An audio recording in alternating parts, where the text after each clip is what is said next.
दुरानी साहब क्या समझते हैं, सुबह से बातें चल रही हैं पीटीआई पे बैन के हवाले से, माजी में भी चल रही थी, गवर्नर राज के हवाले से वो भी माजी में चल रही थी, अब इस सूरत हाल में उसकी एग्जीक्यूशन आपको आसान दिखाई देती?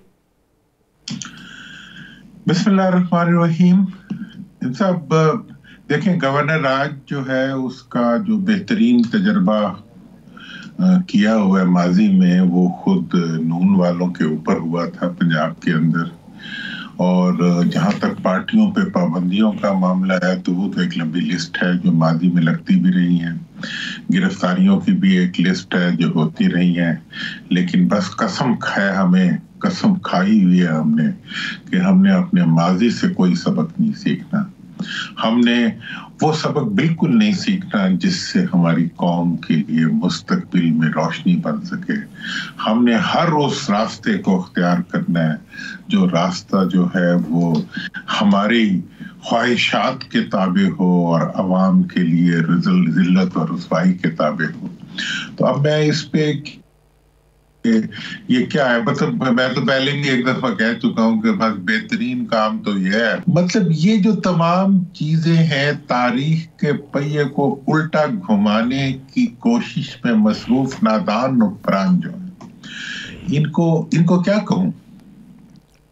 अब हरन पहले ये कोलू के बैल की तरह चलते थे, अब ये पोरस के हाथी बनते जा रहे हैं। तो अब ऐसी सूरत हाल में मैं मतलब क्या कहूं, मतलब जो इस वक्त अगर सानिया मॉडल टाउन के एक्सपर्ट्स जो हैं वो ये चाहते हैं कि उसी को रिपीट किया जाए या उसके जो मास्टरमाइंड्स जो हैं वो दोबारा वही मॉडल टाउन के सानिये और अल्लाह माफ करे लाल मस्जिद के सानियों को रिपीट करना चाहते हैं, तो कौम को तो कभी इंसानियों से कुछ नहीं मिला।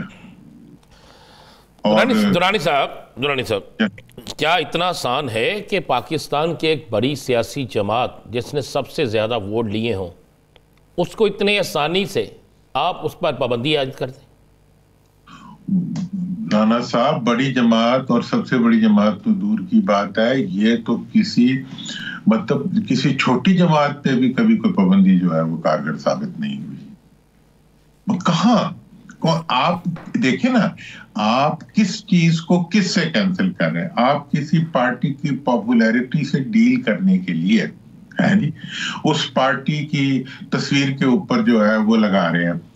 आप जो है किसी लीडरशिप को खत्म करने के लिए उसको पाबंदी से हासिल कर रहे हैं। और ये कौन सा सबर है? आपने देखा होगा, हम जब छोटे थे तो उस जमाने में एक तहरीक चल रही थी, भुट्टो साहब के जमाने में, उससे पहले बाद में फिर ज्यादा क्या उस वक्त सेंसरशिप लग जाया करती थी। मैं इसके लिए क्या कहूँ, आज तो इन हुक्मरानों को, इस मुल्क के दर्द रखने वालों को इस काम में मसरूफ होना चाहिए था कि ये सोचते कि हमने मुल्क के अंदर कैसे, एक वजीर खजाना ने, मैंने तो नहीं कहा, वजीर खजाना ने कहा है ना कि 190 बिलियन का रोजाना का नुकसान हो रहा है कौम को। इस सर अभी तक की जो है दादोशुमार उसमें तो 600 बिलियन की बात चली गई सर, मजमूई तौर पर। हाँ, वो तो चलेगी। देखिए एक डे का अगर 190 बिलियन होगा तो फिर तो 600 से तो अब निकल जाएगी। मतलब ये है कि ये आप कर रहे हैं और आप रोज एक डमी खुशी ले आते हैं। अब एक वो मिल गया खिलौना इनको, उसका क्या है, स्टॉक एक्सचेंज का, जो जिसकी हर चीज जो है वो एक वो होती है, कहते हैं किसे क्या कहते हैं। अच्छा दुरानी साहब, ये तो मुझे बताइएगा। दुरानी साहब, मैं बड़ा परेशान हूँ, यासर तो बड़ा खुश होता है स्टॉक एक्सचेंज से, मैं बड़ा परेशान होता हूँ। और मैं आलू खरीदने जाता हूँ उसका रेट ज़्यादा है, मैं सब्जी खरीदने जाता हूँ उसका रेट ज़्यादा है, मैं चिकन खरीदने जाता हूँ उसका रेट ज़्यादा है, मैं दालें खरीदने जाता हूँ उसका रेट ज़्यादा है, मैं चावल लेने जाता हूँ उसका रेट ज़्यादा है, मैं मेडिसिन लेने जाता हूँ उसका रेट ज़्यादा है। तो फिर ये स्टॉक एक्सचेंज क्या इसकी वजह से ऊपर जा रही है? क्या है ये? राणा साहब, उसका आम आदमी को क्या फायदा है? राणा साहब खरीदते भी ज्यादा हैं। जी बहुत ज्यादा खरीदता हूँ जी, मैंने पीछे 2 ट्रक कर रखी हैं। یاسر صاحب میں تو ہوں ایک مطلب بالکل ہی غیر سمجھدار سا آدمی ہوں. مطلب مجھے آج تک کبھی یہ اسٹاک ایکسچینج کی سمجھ نہیں آئی کہ یہ چیز کیا ہے اور اس کی نظریاتی حد ہوتی کیا ہے, کون سی نفسیاتی حد کیا ہوتی ہے اور کیسے ہوتی ہے, یہ پیسے پڑے کدھر ہوتے ہیں اور جاتے کدھر ہیں. مطلب وہ اب یہ تو بہت اونچی قسم کی سائنس ہے نا جو ہمارے سے باہر نہ آلو تک پہنچتی ہے اور نہ مرچ تک پہنچتی ہے. یہ سائنس جو ہے یہ اوپر ہی اوپر گھومتی ہے. لہذا مطلب یہ ہے کہ اس وقت جو حکمران ہے اور جو ہمارے مطلب دیکھیں نا, میں آپ کو ایک اور بات بتاؤں کتنی جاتی ہے جو کچھ بھی ہوا. مطلب پرسوں کا واقعہ افسوسناک تھا, اس میں نقصان ہوا لوگوں کا, قوم کا نقصان ہوا. جانا چاہیے نہیں جانا چاہیے, صحیح تھا غلط تھا, اس پہ میں بات نہیں کر. حکومت کا کام حکومت کرنا ہے اور جو ہمارے ہر ادارہ ہے اس کا اپنا کام ہے. ان کو بہت ہی محنت سے اپنا کام کرنے دیں اور تاکہ ہم بہت بڑے چیلنجز کا مقابلہ میں پھنسے ہوئے ہیں وہ اس سے نکل سکیں. تو یہ ہماری اس وقت کی ضرورت ہے. اور دوسری طرف میں آپ کو یہ بتا دوں کہ پی ٹی آئی کی لیڈرشپ, ٹھیک ہے نا جی, میں وہی سوال کرنے لگا تھا. ہاں جیسی کیسی بھی ہے وہ غنیمت ہے. غنیمت ہے جب پارٹیاں لیڈرشپ سے محروم ہو جاتی ہیں. دیکھیں جی, جب آپ پارٹی کی ریئل لیڈرشپ کو جو ہے جیلوں میں بند کر دیتے ہیں, ٹھیک ہے, اس کے بعد جو باقی ماندہ ہوتے ہیں وہ شاید ان کی کوالٹی کے تو نہیں ہو سکتے نا. اب خان صاحب اگر جیل کے اندر بند ہیں تو جو باقی ہوں گے وہ خان صاحب کی لیول کی تو پرفارم نہیں کر سکتے ہوں گے نا, ورنہ وہ ان کی جگہ ہوتے. ان میں کمزوریاں بھی ہوں گی, کوتاہیاں بھی ہوں گی, ان سے غلطیاں بھی ہوں گی, تو اس کی وجہ سے گریوینسز بھی پیدا ہوں گے. لیکن یہ حکومتی کام نہیں ہے اور یہ پورے میڈیا کا بھی کام نہیں ہے کہ وہ ان کو مزید کمزور کریں. چونکہ جب لیڈرشپ جو ہوتی ہے وہ عوام کی اجتماعیت کی آنکھ ہوتی ہے, اس کی گائیڈ ہوتی ہے. اسی لیے لیڈرز کو ختم نہیں کیا جاتا, پیدا کیا جاتا ہے. زندہ قومیں لیڈر بناتی ہیں تاکہ وہ لیڈرشپس جو ہیں وہ قوم کو بے راہ رو ہونے سے بچا سکیں.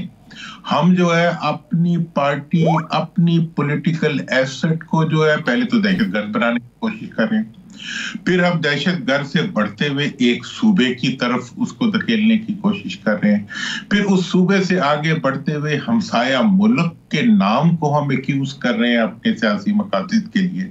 یہ بہت زیادتی ہے. میں دیکھیں, میں تاریخ کا طالب علم ہوں, میرا کوئی فوری نہ کسی کی سیٹ میں نے لینی ہے نہ میرا کسی سے لینا دینا ہے, لیکن ملک تو میرا ہی ہے نا, آپ کا بھی ہے, ہمارے بھی تو دل ہے نا, ہمارے بچوں نے یہاں رہنے, ہم تو باہر نہیں جاتے. اب آ کے بات چیت یہ ہونا شروع ہو گئی کہ وہ کمپرومائزڈ لوگ ہیں جو حکومت کے ساتھ بھی بیٹھ جاتے ہیں, ان کے ساتھ ڈائیلاگ بھی کرتے ہیں, پارٹی میں آ کے اور نیریٹو دیتے ہیں اور پھر جو ہے اس معاملے کے اوپر وہ رفو چکر ہو جاتے ہیں. اب یہ پارٹی کے اندر تھاٹس بڑھ رہی ہیں, تو وہ کمپرومائزڈ ہیں یا وہ مائلڈ ہیں اس معاملے کے اوپر کہ نہیں یہی ڈائیلاگ کا راستہ ہمیں اختیار کرنا چاہیے؟ دیکھیں ان میں سے سب کو میں جانتا ہوں. چیئرمین پی ٹی آئی کی رائے بھی ان کے بارے میں جانتا ہوں. چیئرمین پی ٹی آئی ان کے بارے میں بہت مطمئن بھی ہیں کہ کم از کم ان کے ذریعے ہر طرف ان کی بات پہنچتی ہے.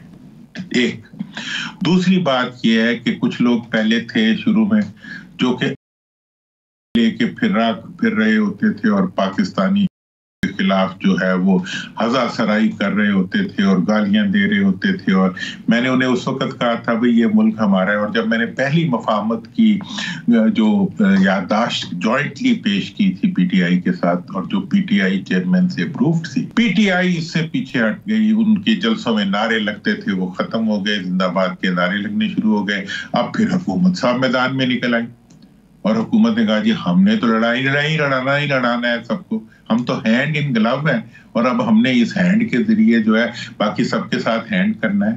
تو یہ جو رویہ حکومت کا ہے یہ بھی مناسب نہیں ہے. تو لہٰذا میں بہت اس چیز کو کلیئرلی جانتا ہوں کہ وہ لوگ جو اس وقت اسی طرح پی ٹی آئی کے وہ علی امین گنڈا پور جو ہے یار, وہ مطلب اب باتیں کرنے والے, اب وہ سارے لوگ اگر نون نے کسی کے ساتھ دشمنی کرنی ہوگی نا پی ٹی آئی میں تو وہ یہ کرے گا کہ پی ٹی آئی کے اندر سے جو ہے نا وہ لڑائیاں کرے. مطلب یہ ہے کہ اس وقت پاکستان کے تمام دشمن جو ہیں اور وہ اس کوشش میں مصروف ہیں کہ اس ٹکراؤ کو کسی طریقے سے بھی ٹھنڈا نہ ہونے دیا جائے. یہ دشمن کی لگائی ہوئی آگ ہے, जिसको वो नहीं चाहते कि बुझ जाए।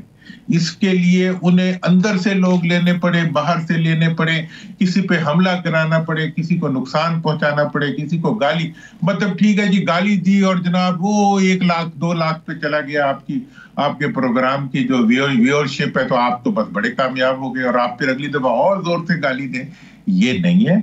जो बंदा भी पार्टियों के अंदर तफरके पैदा करने की कोशिश करता है, बगैर किसी प्रूफ के लोगों को बुरा और गंदा और गद्दार कहने की कोशिश करता है, लोगों की कैरेक्टर असैसिनेशन की कोशिश करता है, ये लोग उस पार्टी के दुश्मन नहीं है, दोस्त नहीं है, ये दुश्मन है जो पार्टियों के अंदर तफरीक।